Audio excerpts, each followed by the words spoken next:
Is it recording now? One must not get one's knickers in a twist. I'm trying. These are the stories your granny never told. Clint Eastwood loved my apple pie. I was raising a cow and 50 sheep and 2 children. I slipped upon some spilled onions on the road and crashed my motorbike.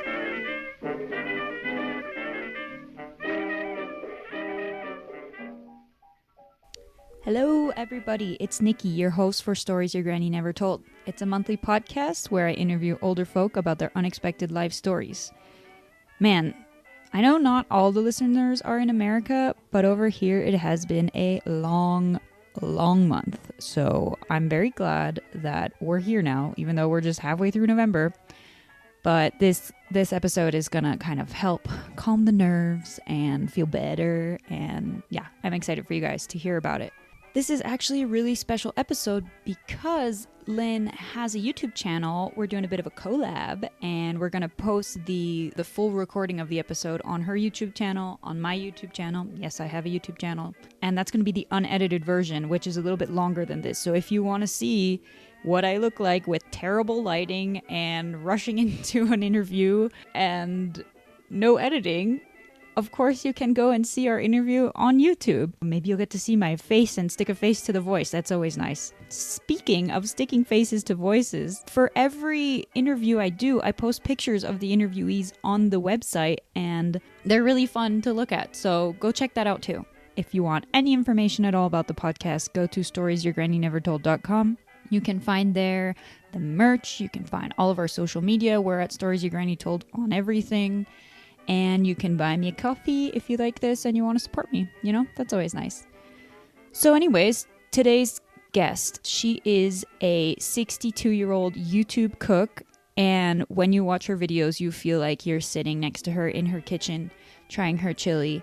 And you're probably going to hear it, but as the episode goes on, I get hungrier and hungrier because we just keep talking about food. And I don't know, it's just the perfect episode right before Thanksgiving if you celebrate that. Any other holiday meals. I mean, a bunch of countries also have huge holiday meals around October, November, December. So here you go, guys. Just to start out, can you tell everyone your name? And if you want, you can tell us your age as well. Okay, my name is Lynette Hammond. I'm 62 years old. All right, thanks. Okay. So go ahead and start from like where you grew up, where you were born. No, well, I was born in Toledo, Ohio. Mm-hmm. And so I was raised in a home that had beliefs of you being right and doing right. There was a stern hand there on both sides. Daddy was a little easier going. Mama was the one with the the stiffness. But grew up with a house full of siblings. We had 7 girls and 1 boy. And I used to just shake my head because I felt sorry for him because he didn't have any brothers. And were you like in the middle or?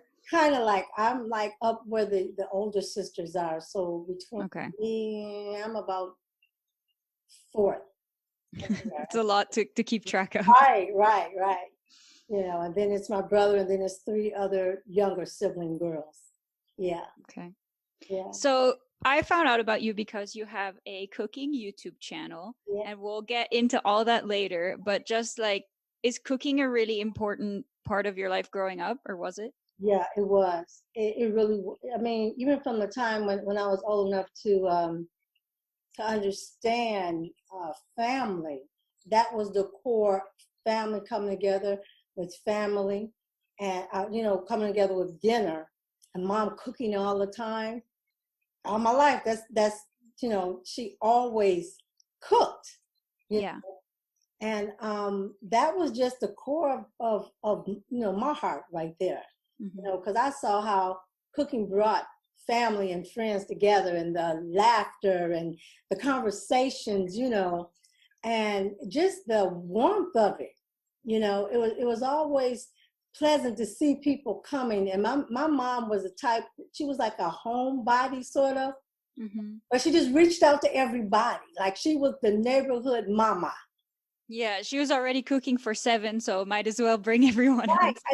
All of our friends that grew up with us, none of them can say that when they were around us, they didn't miss a meal.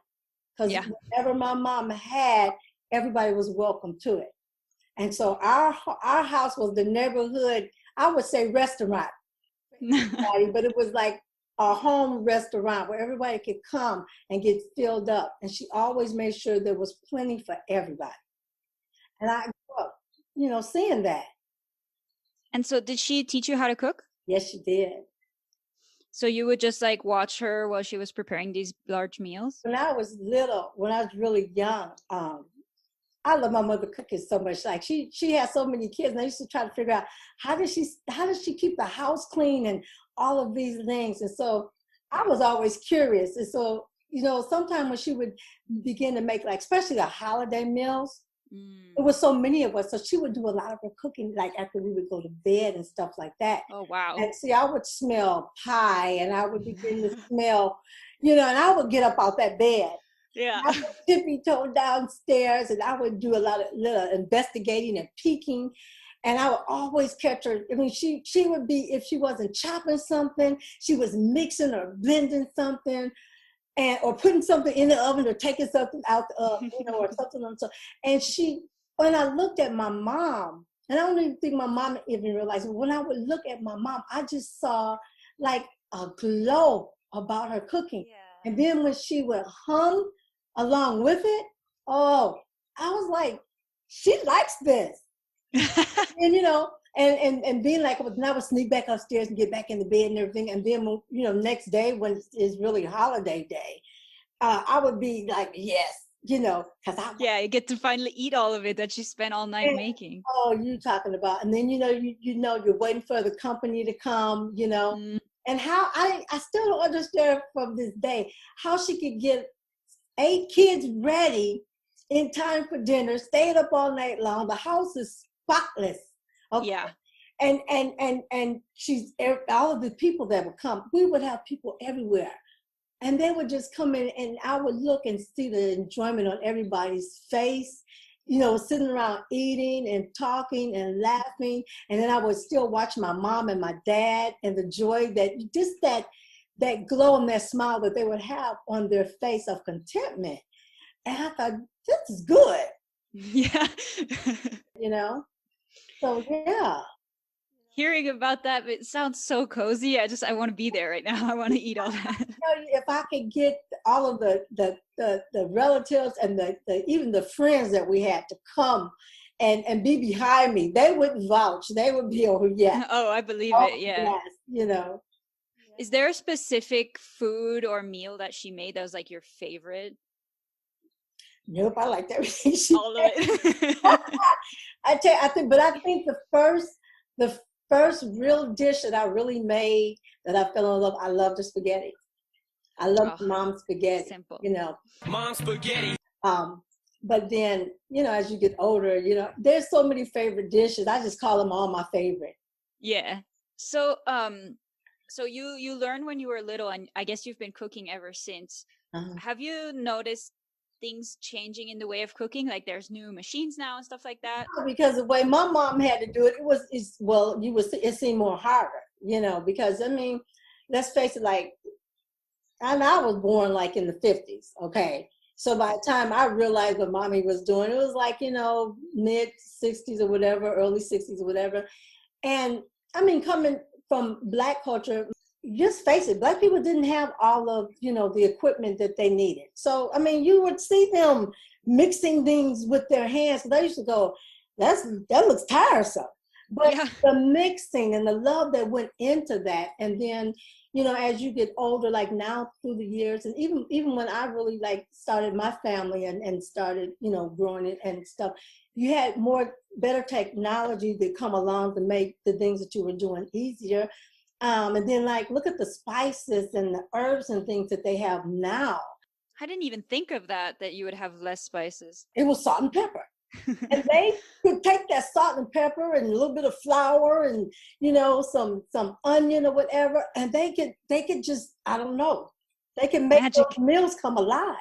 And I think as we got older, and my mom started allowing us in the kitchen and stuff, she started developing a thing where, when new spices or herbs, she started adding things into her food that her mother didn't use.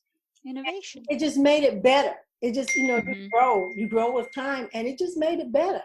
And so she would just invite us. And as we got older and started having our own families, we still went over and helped cook because everybody gathered at mom's house. So, but she would still show us, and I was always just, well, what is this spice for? Where did you buy that? Where did you get that? And she would tell me, and I would take it home and experiment with it too. And I'm like, Mom, that was on point. Yeah. It's really something to see, the years of the progress on different things that you can use, to spice it up or keep it at a minimum, however, and I think that's just the trick in cooking, just continuing to learn and grow, as things come about, in this world, to just grab a hold to it, experiment with it. If you like it, fine. If you don't, you don't have to use it, so. That's a good way to just look at life in general. Yeah, point blank. That's how, yeah. So you have recipes that you use that are like passed down from generations and generation, and then every generation adds their little spice, I guess, and it just gets better and better. What do you think is like the oldest recipe that you have? Of my mom's, oh man, the oldest recipe I have from her. I love my mom's dressing. Oh, like salad dressing? No, dressing, like stuffing. Oh, yeah. We're talking cornbread dressing. I love the cornbread. way she taught us how to make that. And are you like the main cook in your family now out of all your siblings? Out of all my siblings, I'm the main. I don't know, because all of us cook. Okay. I have 2 younger sisters. They can bake like no one else. And now I have a daughter who can bake. She does designer cakes and things like that. Now, I don't do that. I like to cook. I'm not so much of a baker. There's only a few things I will bake. But if you want me to cook, I'll cook. But I have sisters. Some of us, like, we gravitated toward cooking, and then some of us split off and gravitated toward baking. That's good. So at a family reunion, you have a little bit of everything. When we first got out and we were grown and stuff, and I can remember me and my one sister, it was so funny. And she loves baking. And so I remember a couple of times she'd be like, okay, if you make me this, she said, I need you to make this for me. I said, okay, so if I make you this, then will you bake me this? Yes. So she played it off, and she said, yeah. So it was fun that way. And also fun, like, I remember my mom, after we got a little bit older, she started working to help her out, and we knew we wanted to be at her house. We were all, the older girls would band together. And so we would still go over and do a lot of chopping and boiling and peeling and putting things together to help her out, so that she wouldn't be so tired. Yeah. We still had a party doing that. And my mom would come in, put her hands on her hip, and she would just shake her head. She goes, you guys are in here clowning. No, we're not. We're doing it our way, but it's going to get done, Mommy. We're going to do it, So she would come in and take her stuff off and wash up and everything and come in, and she go, I need to push y'all along because y'all having too much fun in here. But we still enjoy coming together as sisters and cackling all in the, Oh, yeah. laughing. And she said, you can hear you guys from outside. We didn't care, but we were having fun and doing what she taught us to do.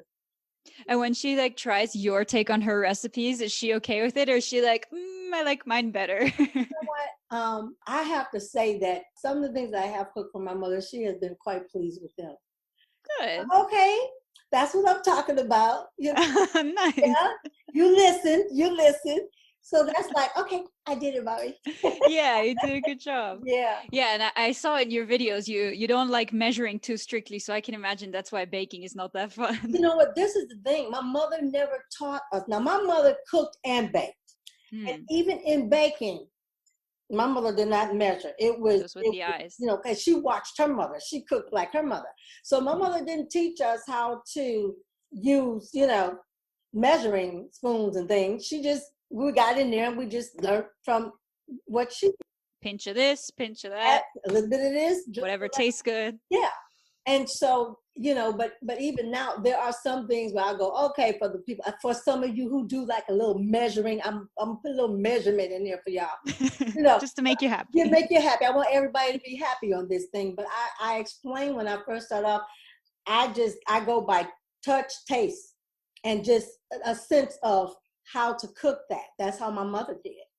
And I just think, you know, if you just put your love into it, because that's what's most important. And you know what? And I'm not trying to insult anybody. You can cook, but there's a difference when you put that love into that cooking. You can taste it You somehow. taste it. And that's what my mother always said. And I think that's what I saw on my mother when I was little and sneaking down, seeing and peeking the different times. It was the love she was putting in it, because she would have a smile on her face and she would look like she would just enjoy. She was in her element. Yeah.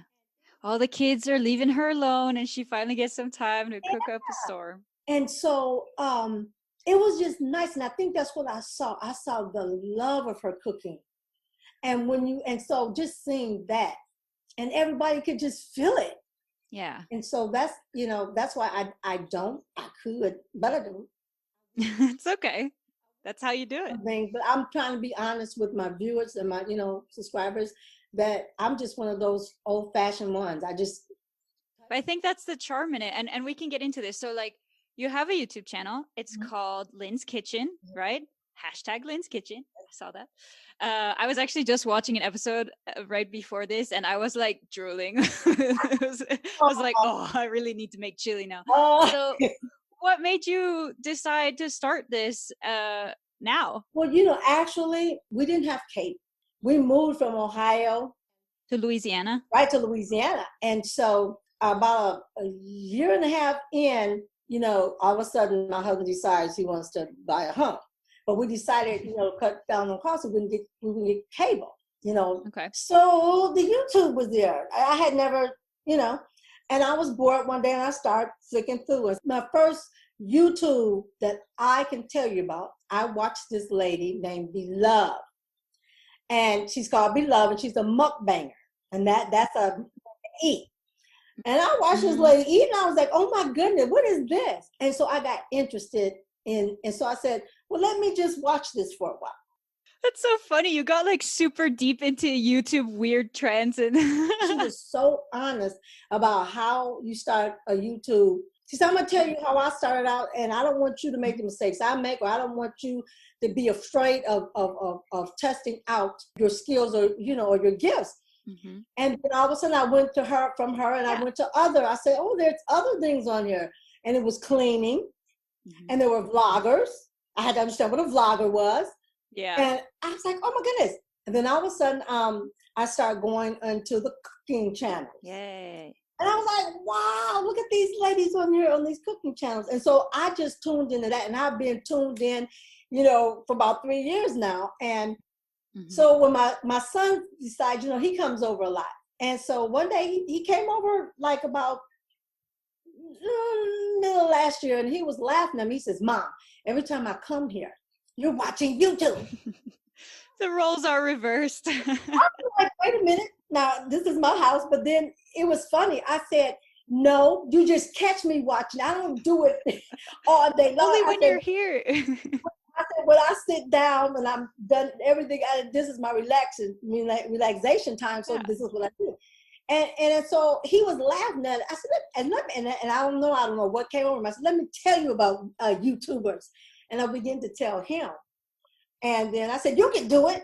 Because I'm always pushing everybody else. I want to see everybody else get ahead. I figure, you know. And I said, well, okay. And I pushed him out there to do his. He also has a channel. Okay. And he's doing great on it. And I'm so What's he doing? His channel is called Real Men Get It Done.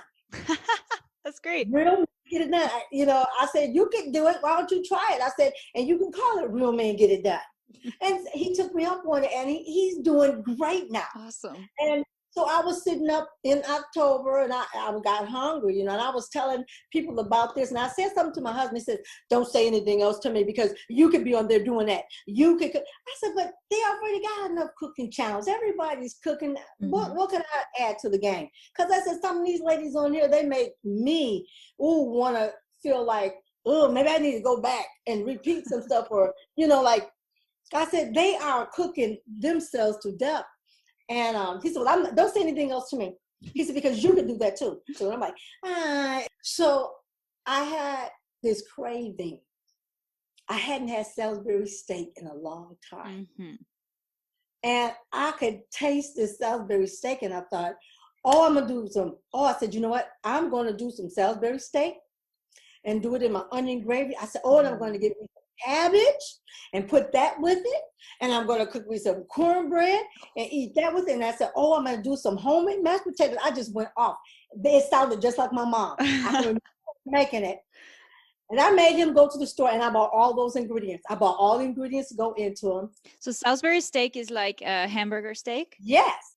Okay. And I said, I'm just going to do it. And so I came in and we went to the store and I washed up everything. I set everything out in the stages that I was going to cook it and everything. And he came and he just came and stood. He looked at me. I said, what? He said, right now. He said, I can film you right now. You got everything laid out? He said, I can film you right now. So I said, just go get the camera. But I was being sarcastic. Oh. I was sarcastic. I actually didn't think he was going to get the camera out. He went and he got the camera out. And now you got to do it. I was stuck. He said, okay. So that's how I got started, being sarcastic. He had to push me out. But it worked. It worked. I hope I'm doing pretty well with it, but I'm just enjoying doing what I do. That's great. You know, it's natural for me to cook. And you weren't like a cook before professionally or anything? No. The youngest sister was a coordinator for weddings, and banquets and things like that. And so in my early years now, I used to do different catering venues and stuff like that. And so when it was so funny, it was like when she got old enough to do it, this was her job too. She did this in Toledo for a long time, Sabrina's Catering. And so a lot of times she would just grab her sisters. We would be, her waitresses, or we would be in the kitchen chopping and cooking. My mom would be back there, Family business. And we did it. We that's what we did. And it was so funny. I was like, we're doing this as a business. I said, she's doing this as a business, but it was funny. I said, we're using our skills, So it's not unfamiliar territory, sure. For me, but it's just, I don't know. Like I said, I'm more like, I'll do the back scenes. Yeah. I'm in the background, and I'm okay with being in the background. And I do work better under pressure, though, for some reason. You push me out there, and I'm okay. Let's do this challenge. All right, but I'm not just gonna step out there. That's just not me. And I think what calmed me down when I did do the first one, I remember my pastor preaching a sermon is saying that don't stay where you are. You can always go forward, no matter what age you are. Yeah. Use the gifts and talents that God has given you. Share with what God has given you. Yeah. You know what I'm saying? And I've always wanted to be able to reach people. There you go. Now you can reach everyone. I'm a people person, and I am a Christian. And I just wanted to take this, and I said, well, God, what do you want me to do with it? And I just want to be, you know what? If people want to feel like I'm their granny, then look, I'm going to hold you like this. Yeah. I have grandchildren. I love them. My grandchildren are always pushing me. My grandson, one of my grandsons here, his name is Caden. He always says, he's been telling me for years, Grandma, please start a business. I will be your biggest supporter because I'll be there to eat. Yes. And I would be like, oh no. I said, see, if I start a business, that means I have to be there every day. And but he has been begging me. He says, people need to taste your food, Granny. He said, it's so good. And so I told him, I said, okay, your wishes come true. Yeah. Now Granny's out here, showing people how to do it. And I think that's still helping somebody because now he's going to have to cook it on his own. He just watched the video. He'll just come over to Granny's, Yeah. But yeah, I've always been familiar with food, and so it's not new to me. And watching these other ladies, I just give them all props. I thank God for them because listen, I'm not too proud that I'm gonna go in there and let them know. I might try some of their recipes too because they look really good. That's what it's for. I want to try the recipes because I'm like, yes, these women are doing it.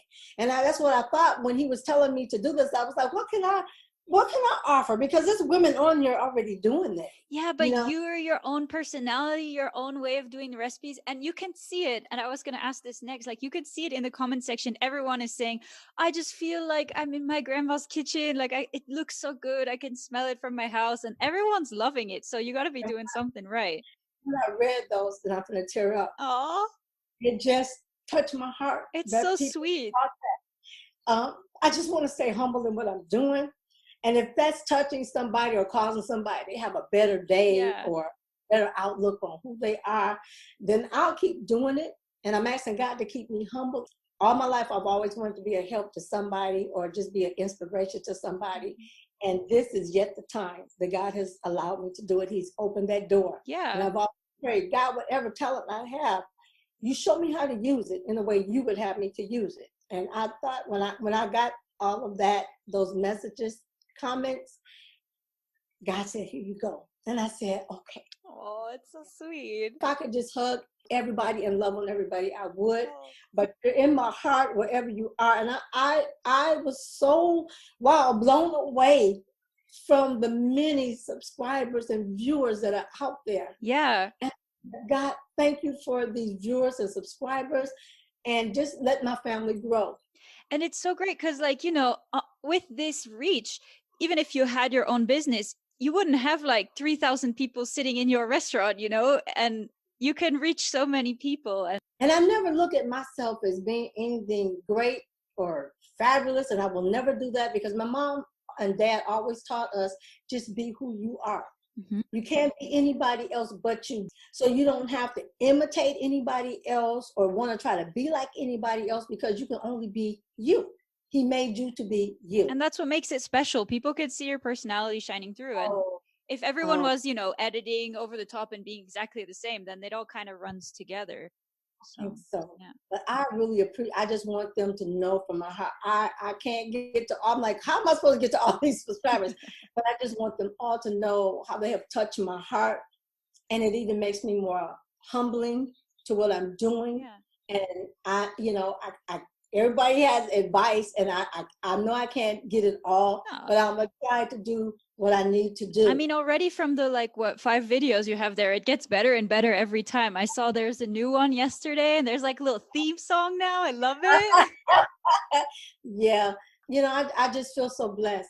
And you're enjoying yourself too. And it's also not like a business where you have to be there and eventually, you have to wake up. Now you just do whatever you want. Right. Have fun. Right. That's why I told my grandson, no, if I did it as a business, I don't think I would like it as much. Mm-hmm. I said, it has to be something where, Granny can vibe in it. Yeah, you're totally vibing. Yeah, and so, I know that his eyes are open right now, and he doesn't care as long as he gets Granny's food. Yeah, his grandma's YouTube star now. So he loves the videos and your food. How has the rest of your family received what's going on with you being on YouTube? My sisters are they're just like, sis. They're like, I'm so proud of you. Oh, yeah. And I'm like, I said, I don't even know what I'm doing. All I know I'm getting in the kitchen and I'm cooking. But you know how to do that. I've got people from Toledo. They recognize one of the interviews I had, and they caught hold to it, and they were like, this is one of our own Toledo, our Toledoans, our home girl. And it made me feel so good that it reached my hometown, and yeah, it's so good the reach you can get from the internet. Yes, and I was like, wow. But I have to thank my grandbaby for that, because she pushes me. Brianna, that's my agent. She is ace for Granny. Whatever Granny needs to do, she's right there behind me. And even in that, I was talking to her on the phone about this, and she was talking all of this. I said, baby, Granny don't know all this this new tech stuff. I said, I have to ease into it. I said, it's hard for me. And she was explaining all of this stuff, and I was like, okay, you're going to talk to your dad and my husband about that, because you guys know this stuff. I said, I was just running conversation, and she was keeping me company. But she actually got off that phone and got to work. And I was like, when they woke me up with the news, I thought something had happened at home, because I was, get up. And I'm thinking, well, what's going on? And I couldn't see. I was, somebody wake you up like shake, because I don't shake me when you wake me up, you know. Yeah. And jumped up and I couldn't see and I It's couldn't terrifying, focus. yeah. And my husband was like, look at this, look at this. And I'm like, well, where are my glasses? And I put those on and I'm still trying to see out my glasses, you know. And then when things got cleared up, he said, look at these numbers. And I'm looking and I'm thinking, well, what is this? And granddaughter and my son and my daughter were on the other end. And they're like, Mom, you're blowing up. And I'm like, blowing up what? And I looked and seen the numbers and I was like, don't play with me. Don't play with me. And they started laughing because I was just outdone. My husband was like, looky. And I thought, come on, y'all, don't play. Don't, because they do play sometimes. My family is good at rigging stuff, and because they like to see my expression. Because I get hysterical, right? And I just thought they were playing with me. And it was like, no, sit. My husband said, no, really look here. And I said, no, like this. I said, don't, and I started crying. And they're like, oh, I said, y'all, don't play with me. Oh. And so when I seen that, my heart, I was like, oh my goodness. And then I got up and I walked around that whole morning. I couldn't even take my blood pressure because I knew it was up high from being joyful. So I didn't even take, for the first 3 days, I did not take my blood pressure because I could not believe it.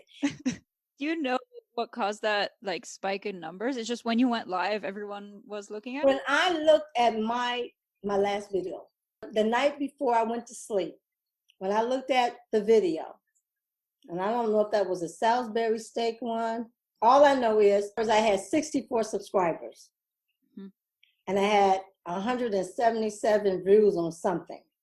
You know those numbers pretty well. And I remember those numbers because I looked at it and when I went to bed that night, I said, Lord, I'm just going to do this because I enjoy doing it now, since I'm doing it.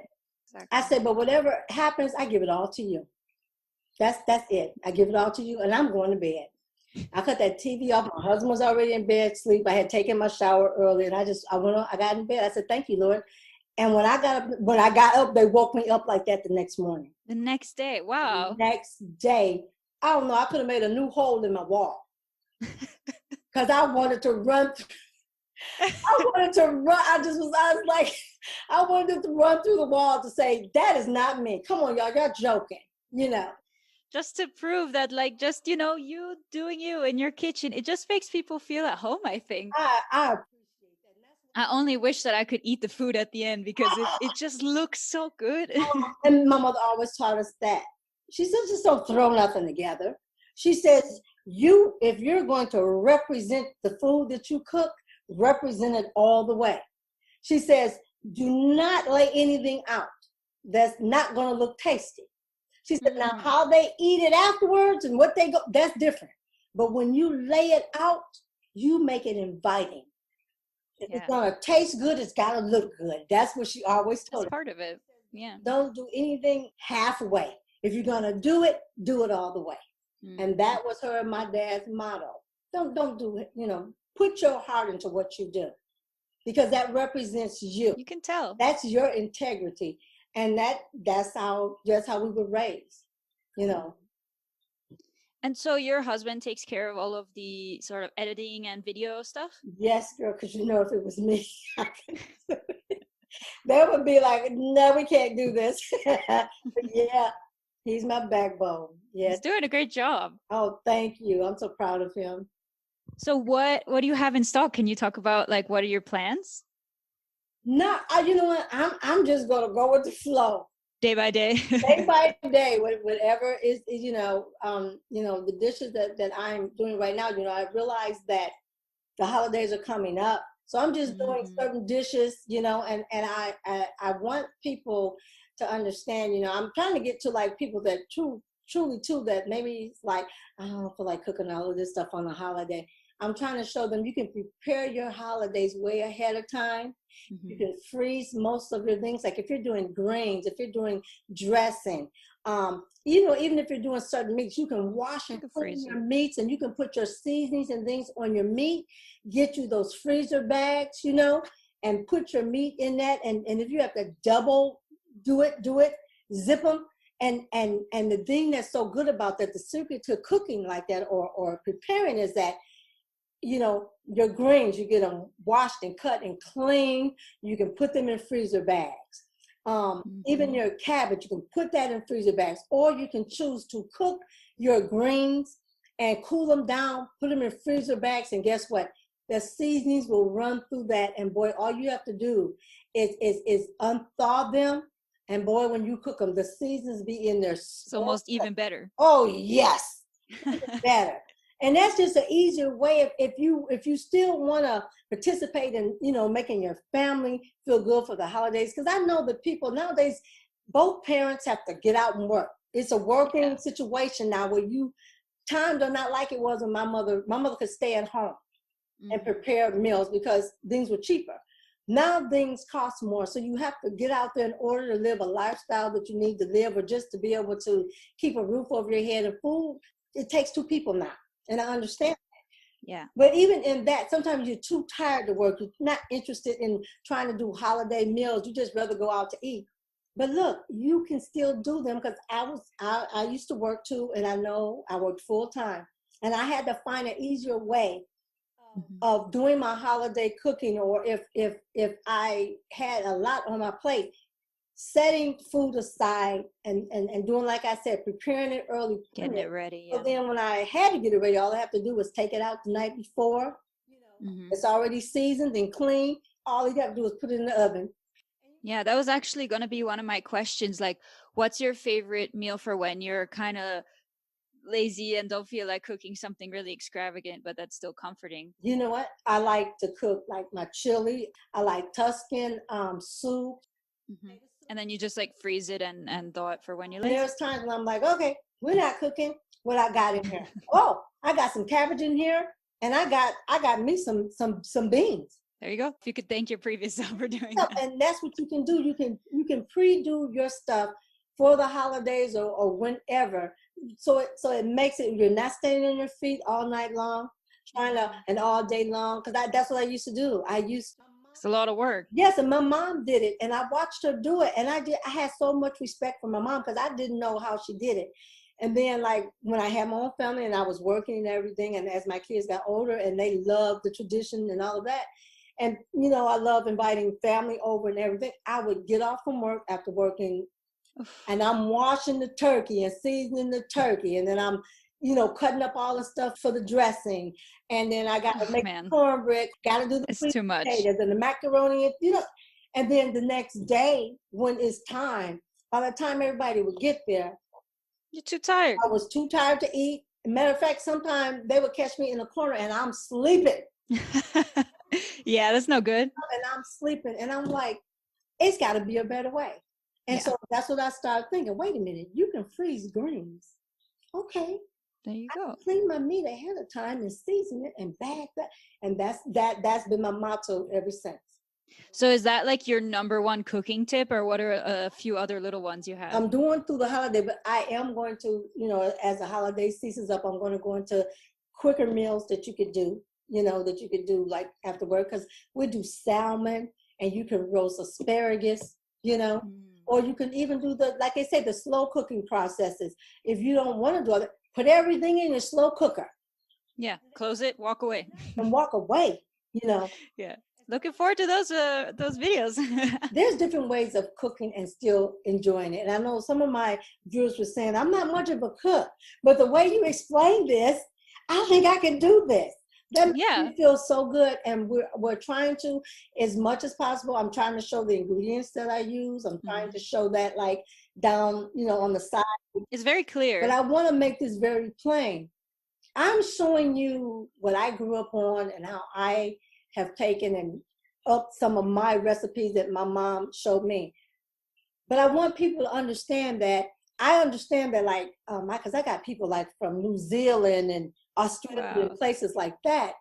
They may not have the ingredients that I use. My thing is, if you just build it from the foundation, of what I'm showing you, you may not have onion powder and garlic powder. Just use fresh garlic in there. Just use some greens in there. Modify it, but as you're tasting it, do it. Take a test, a taste test. What it really is your taste buds. Yeah. Do what works for you. My favorite so far has been the addition of grape jelly into the chili. Did you like that? Oh, I'm gonna try that. I was like, I'm gonna make some chili. That looks really good. And I knew when I did that, I knew people were going to go, jelly? Are you kidding me? Who puts jelly? But I'll tell you, what it does is it helps solidify some of that acid. You know, because I'm putting a lot of ingredients in there. Yeah. So it just helps. And it's a big pot too. Yes. When I make chili, I had to make chili for me and I had to make chili for my family here. Yeah. My son and his family, because they love stuff like that. So that's why I did it. And it took me years to learn how not to make big portions because we were a big family. Yeah. And our families grew. You could always freeze it. And that's why I try to tell them, hey, don't throw it out. Anything I'm doing, you will hear me say, keep this, save it, freeze it, because you may need it for something else. I never throw out. I don't throw out bacon grease. If I make greens and I have the juice from the greens left in my greens, guess what? I'm saving that because you know why? It still has seasoning and flavor in it. And so the next time I'm getting ready to make greens, guess what?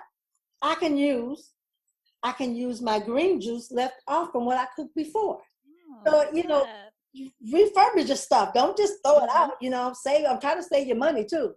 But yes, I'm saying if it's one person, it's fine. If it's two or three, if you find that you've made more, break those portions down, freeze those leftovers. Because my mother always said, I would rather have more than to have less. That's why she always made more. So that if there were leftovers, she knew you could eat the next day. Yeah. I didn't know we was poor. There's always food, right? There was always food. And my mother made it fun. I mean, the meals that she used to make, and I asked my dad one time, I said, Daddy, what kind of meal is this called? He said, poor man meal.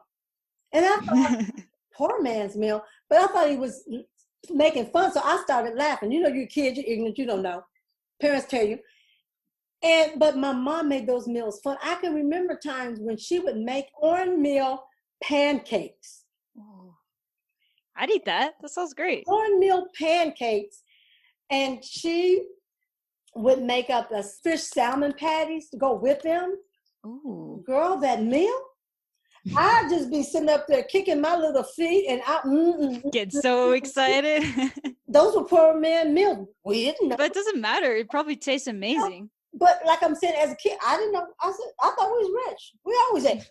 That's really great. That's such a great thing she's passed down to you. Oh, I love my mommy. And that's my girl. Yeah. I actually had a question that may be a little bit of a challenge. I don't know. Okay. But I was watching a few of your videos and I think I really want to make like cornbread and chili now. But I'm vegetarian. Okay. So I know like a lot of the good flavoring comes from like the beef, the sauce and the andouille and the sausage and everything. What would you recommend? How can I still like get a good flavor without those things in the base? Okay, so you don't have to have it. You do your kidney beans, right? Or you don't have to put the meat in it at all. You do not have to use the meat at all. You can still use the garlic in there, the green onion. You can still use fresh tomatoes in there. If you don't want to use that broth, then I would suggest just cook your beans up, use whole garlic in there, but to your taste. But you can still taste to get that flavor that you want. Because it's up to you. You don't have to do it with the dewy in there or anything like that. Okay, you don't even have to do it with the bacon grease. But if you I know it's better though, I'm sure. But if you're a vegan and you just don't go for all of that meat, which I understand, then I cook my beans without meat. Mm-hmm. I'll cook them without meat in a minute. I mean, it don't matter. I can add meat. For me, I've come away from trying to use like pork in my food. So that's why you'll see me doing more turkey in my food. Because it is healthier. Yeah. You'll know when you get that right taste. It'll be like, that's it. Yeah. Yeah, I mean, I can see you're just like tasting it. You're like, guys, this is so good. And I'm like, oh, I want to try it. It looks so good. Yeah. It's like sometimes I get this thing where, okay, I'm fed up with eating this and that. And then when I feel like that, I know it's time for me to take a little flush, So eat on greens. So cleanse. Yes, And when you're making your cornbread, you don't have to put buttermilk in it. Yeah, and I saw in your cornbread it's hot water, right? The hot water cornbread, you can do that hot water cornbread any kind of way you want to. Some people might add milk, but they said the oldest way to do it, you get the cornmeal, and you can put a little baking powder in there, and you can add a little bit of salt in there. If you don't want to put the sugar in there, that's fine. Make sure that the water is boiling hot on the stove because you want to do it hot. And pour the water in there, and make your patties. A little bit maybe thinner than I did. No milk, nothing. Make your patties. Then put them in there, in the grease or what have you, and let them do what they do. It looks so good. Like I'm saying, most of the meals, I'm trying to let people know you can modify them. But I want to give you the foundation. That's what I'm here mainly for, to give you the foundation. Yeah, and also it's nice to see like you watching you do it, and kind of for people who don't know how to cook, I think just watching someone go through the motions, it's really helpful. Or rather than just reading a recipe off of a page. Even when my grandkids are over and they say, "Granny, what do you put in that?" I say, "Come on, I'm gonna show you." They're to the point, if they're here and I'm cooking in the kitchen, especially Grandma, she go, "Oh, yeah, I don't see your so-and-so." She'll go in the cabinet and get it out. Also, they know what Granny used to, they will come and yeah, she's like, this is what you're going to do next. They know my products and things. And like I'm saying, I realize that in some countries, they don't have some of the products that are over here. Now, me moving from Ohio to Louisiana, Louisiana don't have all the products that I use in Ohio. So I have, you have to have a different mindset. I'm trying out different things like seasonings that they use. And they're not bad. They got good seasonings and thinking. So I said, okay, I'm going to be down here. Because Louisiana has good food too. Back and forth to Toledo to get everything I need. Yeah. So I've had to modify my dishes, but my dishes are still good because, again, I'm tasting as I'm going. Yeah, you got to learn it. See, is this the flavor I want? And then sometimes it brings the flavor up to another notch. It's okay if you take and modify. I'm not on here to say, well, this what I use and this what you should use, and go get this. I'm not going to do that because everybody has a way of cooking the way they need to cook. Yeah. I just, I'm just building the foundation and showing you this is what Mom used to do, or this is what I've learned new to do, or I'm going to try this like I've never tried. So I'll be doing dishes like that. I'm going to try this, y'all. We're going to see if this is going to work out. That's great. That's, do it as honest as I can. Yeah. Cool. Do you have any fun stories that go around cooking or with your family maybe? Well, I'll tell you, the first time I think I set out to do a cake, I'm like, this cake gonna be just like my mom's cake, and I'm sitting up there and I'm like, now I do know with baking. Now, sometime with baking. Now, my mother is expert in that. Like I said, I like to cook and I did like her baking because I would eat that. You do have to have it specifically a certain way sometime in order for it to come out the way you need it. So if you're going to do that box recipe, you better do it the way the box say do it. Because if you try to do it any other way, I've learned that. And so I went one day and I'm thinking, okay, I'm going to try this cake and it's going to be just as good as my mom. So I'm going to go in there and I'm going to try to do Miss Ethel without the Miss Ethel on my own. I'm going to do the Lynette on my own. And I mixed this and mixed that, and I'm thinking, this is really going to be, and I put extra this in it and that. I put that cake in the oven, and I'm thinking, this is going to be good. Girl, when I went back to that thing, and I took that cake out. That cake was flat as a pancake. I was so embarrassed, and I was in the house by myself. I was like, oh, no, it didn't. I thought it was going to come out fluffy and blah, blah, blah, blah, blah, blah.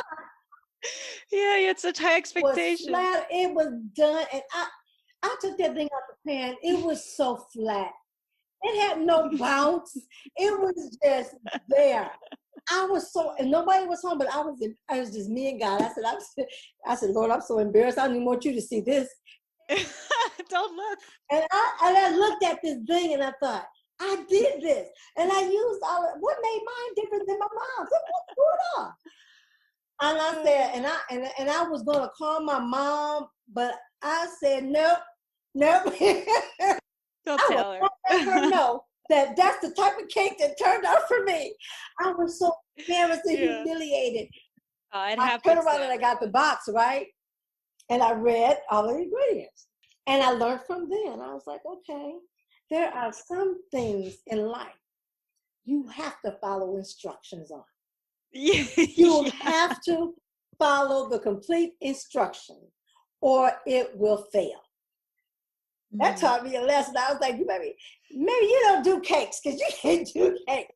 That's a good life lesson. Yeah. Listen, I tell you what, the only cake I know that I can do, I will tackle a pound cake. Yeah. I love lemon pound cake. But like these other cakes, my mom used to cook like lemon cake and the chocolate, with the yellow in it, the chocolate cake. Yeah, yellow cake. Coconut Yeah. pineapple. She used to do jelly cakes and caramel cakes. And Wow. oh man, my mom would get in there and I'd be like, I cannot stand you, Ethel. I can't. And her cakes oh my goodness. You know, and they just melt in your mouth. And I'm like, you got me on that one, Ma. At least, yeah, she can still beat you with that. And I tell you what I did learn now. If I'm gonna bake anything, my best thing to bake, I love sweet potato pies. Oh, yeah, I do I too. can bake my sweet potato pies because I was right there watching the Ethel girl do that one. I was like, and I loved her, and my dad too. Oh, he used to make her so mad. Because the minute she would take one out the oven, my dad was like a sneaky person too. She would leave out the kitchen. When she come back, a slice is gone. And she would say, William, and he would be so quiet. She said, William, you hear me? I know you hear me. You do. He said, what did I do? She said, nobody took that slice of pie, but you couldn't wait till it get cooled off. He's like, no, I like them hot. But she would, and that would be so funny. And then if I come in, she said, don't you even try it. Your dad got away with it, but you're not, But I love my mom until today. That was one of the things that I really geared on because I really love that pie. And you can have sweet potato pie any time of the year. And yeah. I love their sweet potato pie. And so that one, I got that one cornered.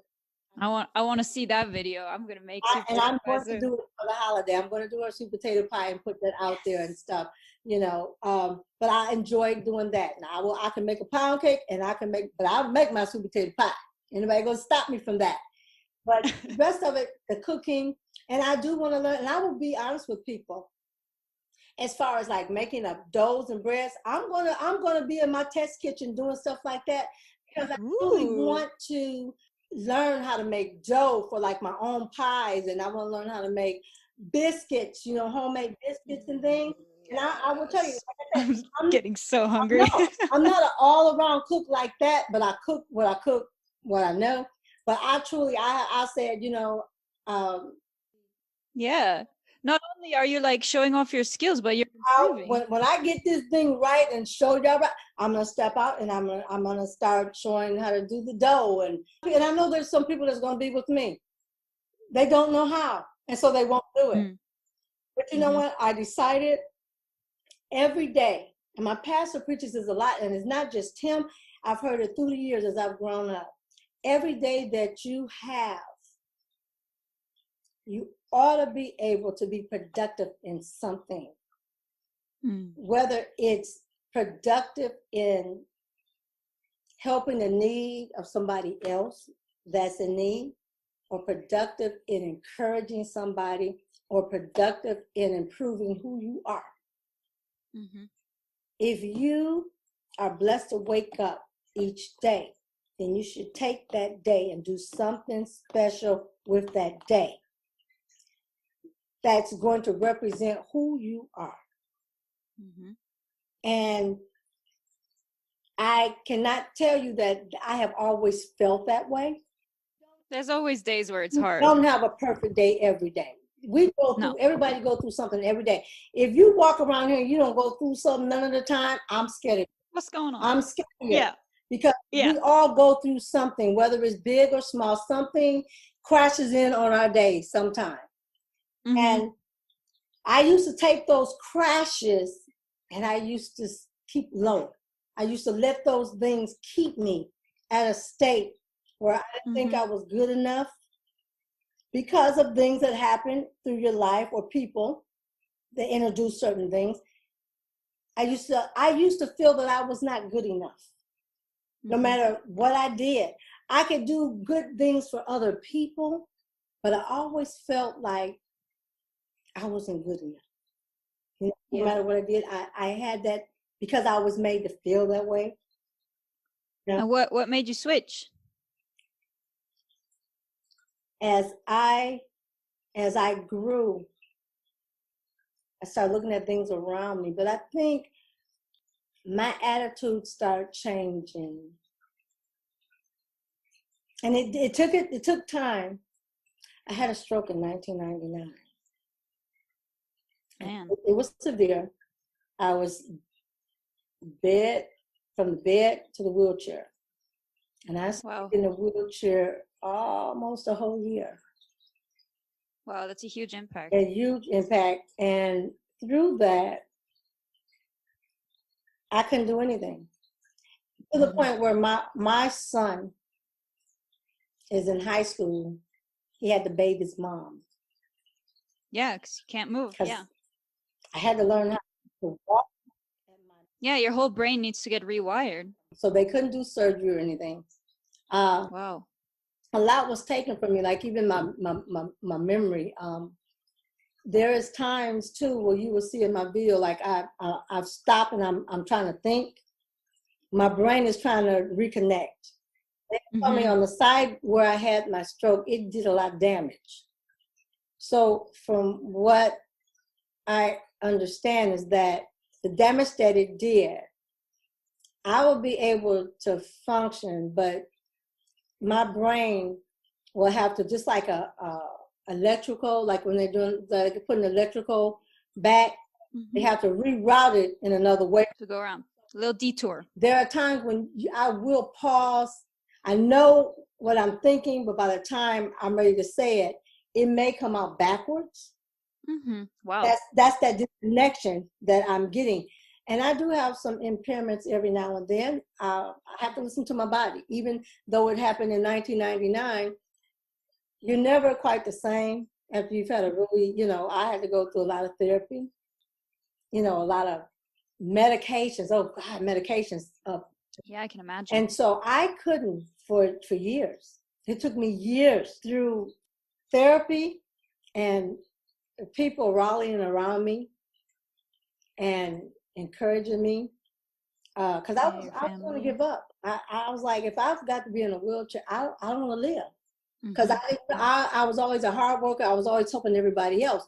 And now I was sat down. I couldn't. Yeah, you have to change your whole way of life. I couldn't cook. I couldn't bathe myself. Somebody had to help me eat. The first severe months, I had to help me eat. They had to help me sit up because I couldn't sit up on my own. I mean, everything, you name it. The norm was no norm anymore.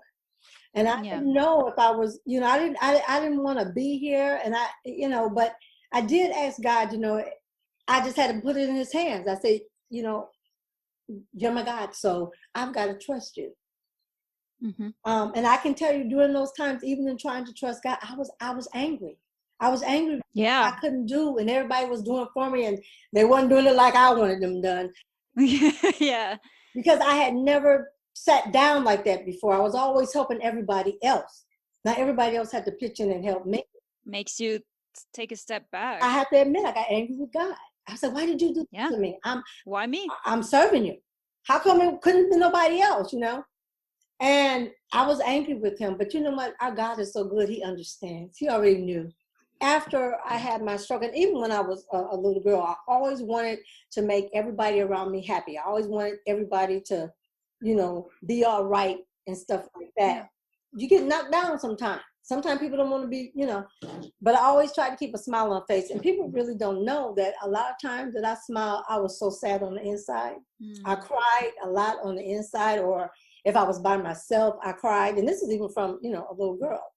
And, but the thing I think that made me the happiest is when I was cooking, and then that was taken from me. Wow. I was like, you know what? I can no longer be a mom, and I can't be the wife I want to be. And what am I going to do? Am I going to be like this or stay like this? But God always has something in the plan. But what he showed me in it is that your life is not over. I still felt, but I'm not good enough, because I would always look at what this person was doing, what that person was doing, that they had more skills, that they were better than me, you know? And I started getting my strength and stuff back. It took me a while. I couldn't drive. I couldn't do any of that. All of that was gone. But then as the years went on and stuff, and I got my strength back little by little. It kind of taught you like patience and how to see life a little bit differently, I guess. Yeah, because I was the type of person that everything, rush, everything had to be done, you know. But he slowed me down enough for me to think for myself, enough for me to see who I was, because I just thought, like I said, I didn't think I was good enough. You know, I thought everybody else was better than me, and they had it going on, and I didn't have the mind, or I wasn't equipped enough. But let me tell you, that's a lie. And that's what I want to express to people. You know, we go through things in life, but don't let that lie keep that lie on you, because the things that you go through, I mean, I don't care if you're a prostitute out there. I don't care if you've been in prison and you're out. What that does not identify who you are. Those are things that happen, but that's not your identity. I just started praying and saying, God, I don't see it yet, but apparently there's a purpose for this. I know that there's a good work in me, and we listen to people sometimes. We listen to the wrong things that they tell us. Yeah, you know, and I'll allow people to say things to me, and I took it in. Almost lost who I was, and I had to find out. And so by the time I got down here to Louisiana, and we got to where we are, matter of fact, I'm going to shout my church out, North Point Community Church on Airline Drive, Pastor D and Pastor Philip. These two pastors, they teach. He started teaching about, you know, you're not a failure. You might fall down here. Okay, you fail, but get back up. Yeah, it's almost like the way that you're living through these difficulties, you know, that's what helps you get better. These past couple of years before I turned, I think 58, we were down, 58, 59. Yep, 58, we got down there. And we started going there. He started preaching like little things like, you are worthy, you are good, no matter who you are. When he made man, he saw what? That it was good. So if he made man, that means I'm good in his eyes. Yeah. And I had been telling my husband, I said, something is coming up in me. And I began to tell myself at 58, it's not too late for me. I love that. And then I began to tell myself, you do matter. You are somebody because God appointed you. You may not be everything to everybody, but you're everything to God. And to yourself. You're not just here because, you know, you're here because you're meant to be here. Whatever state you're in, some of us, we're in the worst states that we can be. Because when you come out and you come through, you share that. You can tell that other person that's going through what you went through, how you came over it. And I know on the other side. Yes. And so I began to feel like somebody at 58, like people that have hurt me or discouraged me or made me feel like I wasn't. I had to forgive them people. Yeah. But you know what else I had to do? Even though I asked God to forgive me, I had to forgive myself.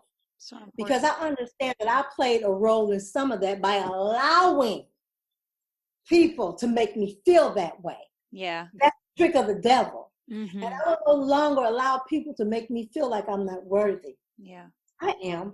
The gift that you have right now, you share with everybody, that's your purpose. And you use it through media. And all this time, I forgave them, thought I did, and God forgave me. I never forgave myself. I never forgave myself the things that I allowed to happen to me. And I'm at 62 years old, and let me tell you, you can start from anywhere. You're not through. There are women on this channel that are much older than you are. And look at them.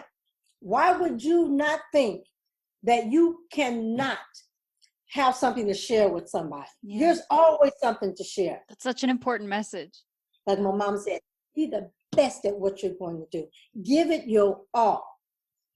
you know? Yeah, I love that message, for people to say, I figured it out when I was 58. This is not just stopping at whatever age, and it's also not just older people are not just sitting there waiting.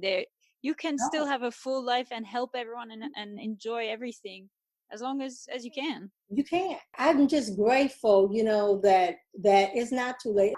Yeah. Keep going forward, lean in to people who are in need. Do something. Just don't sit there and do nothing when you have a lot to give. Yeah.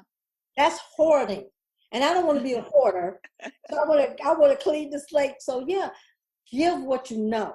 Yeah. Let people receive what you know. And I hope that people joining in, that's what they will feel. If it's nothing but wanting to feel part of a family. Yeah, I think that's a big part of it. Be part of my family. Yay. Not just because you can be a subscriber, but I'm so sincere. You can be a part of my family because you're in my So heart. sweet. And I get emotional. Because I found out that when you love people, that's the freedom that God gives you. You are free when you can love people. I don't necessarily have to be right here at them, but I can love you from afar with a true heart. And these people that have come on, that's what God proved to me, that you are loved. And that's what I feel, with this audience. I know a lot of people, but I don't know this many people. Yeah. And for them to come on and be a part of my channel, they just don't know. I can say thank you. I can say I love you. But there's a word out there that I can't even express because it's not in the dictionary. That means more to me than they'll ever know. That's so great. They just don't know. I'm so grateful. I just don't make me cry. Okay. Okay. That's a perfect note to end on. And usually before we end, I always ask one question is what would be your advice for the people from my generation for just life or cooking or whatever you want? You know what? I know that this generation has so much to deal with. There's so much technology and there's new ideas out there. But even for this generation, I still want you to take time to slow up and really evaluate who you are. Evaluate what you want to be. But I really want this generation to love and see the need to love others. Put down the I'm prideful thing because we don't have time for that. Yeah. There's so many people out there that are hurting. There's so many people that don't know what love is. I'm not saying from a sexual part. I'm talking about, I don't know you, but I love you. Yeah. I want to encourage you and let you know that that's from the bottom of my heart. Mm-hmm. We got to start being sincere with one another. Instead of us putting one another down, we need to lift one another up because every day that we live, we don't know what's going to come up. We don't know who's going to have to help us. Yeah. But we should be willing. If we just start loving and forgiving one another and forgive yourself. Don't punish yourself for everything that happens in your life. So important. Because life is too short. It took me 62 years to understand that. Mm-hmm. But it ain't over. But you can start right where you are. Try to understand, don't let all of the hatred around you, the things that are going on around you cause you to be like that too. You got a choice in life. And I'm hoping that the younger people will choose to do what's right and safe for them, to be encouraged. And you know what? It's okay to listen to older people. Yeah, that's why we're here. The times might have changed, but it's the same. Plus, you've accumulated 60 years of experience that you can just give us to have a quick start. Okay, and I've been asked, you should write a book. Maybe I should. Maybe you should. I'd be on my bucket list right there. Yep. I lived through some things too, I love the young people. It's okay to stop and listen because somebody can always tell you something. And not because I'm older. I listen to my grandkids because they know what's going on in today. Yeah. And I don't think that I'm that over. That's it. Mm-mm. If you want to grow, you have to listen, learn to hear what's going on. Okay? Don't just be all over the place. It's okay to stop and listen, All right. encourage you, Lynn's Kitchen. I just need you to come on back, you know, and be a part of the family. I don't mind having a bunch of grandchildren. Just come on.